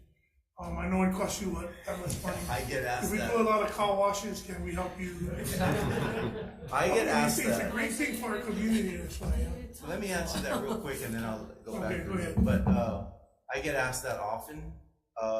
If I had a commitment by the administration, I would definitely revisit. It is something that is probably the most fulfilling thing I've done in business, producing food. It worked. It's the most money I've ever made. But you got to be really smart about it, and it takes a lot of effort. So in the early days, I had government support and little community support. But once the community learned it, I have tremendous community support and very little government support. So there's a balance, right? And maybe it's this administration.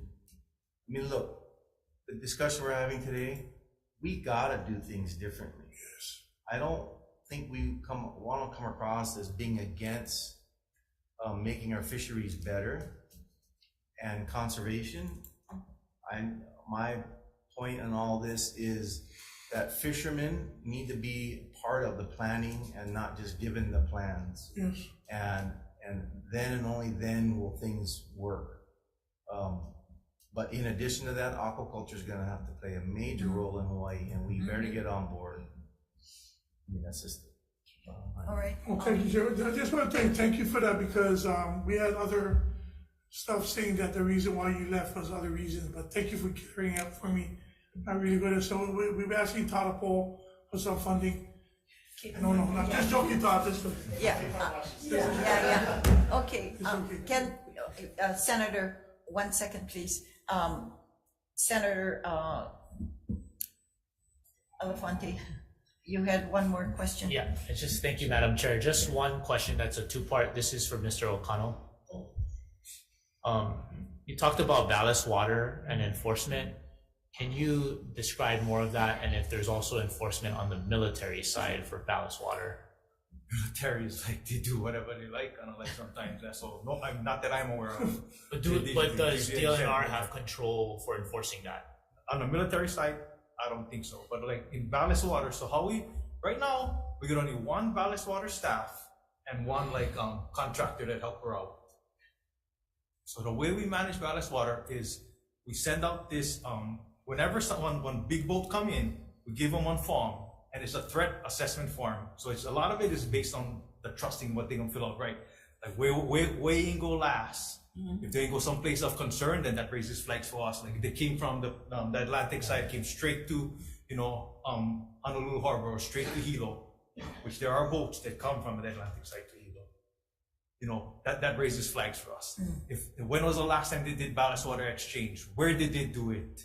How many ports from the last place of concern did you stop before you came here? So we have this form with all these questions that assesses the risk. If there is risk, then we can go out there and check it out. You know what I mean? So that's the only way. That's only if you know if they're answering that form honestly and accurately, right? Yep. Like I said, we have one staff, one civil service staff, and one contractor helping us with that. And I think we have a Kupu intern too working on that too. I'd love to talk more with you and DLNR offline on maybe some proposed solutions on that. Thank you, Madam Chair. Senator Tim Richards. Thank you, Senator. Don't run away.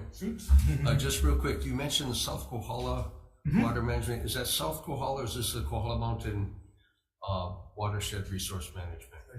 South Kohala watershed management is happening. I forget the South Kohala watershed partnership, I think it's what it's called. And they are trying to address concerns related to sedimentation. Okay. Like the Queen Emma lands and stuff like that. I think so they're part of that group. Yeah. Like Pelicani Bay and all that. Okay. Yeah. All right. Okay. I just want to make sure I had which Pelicani Bay. Yeah.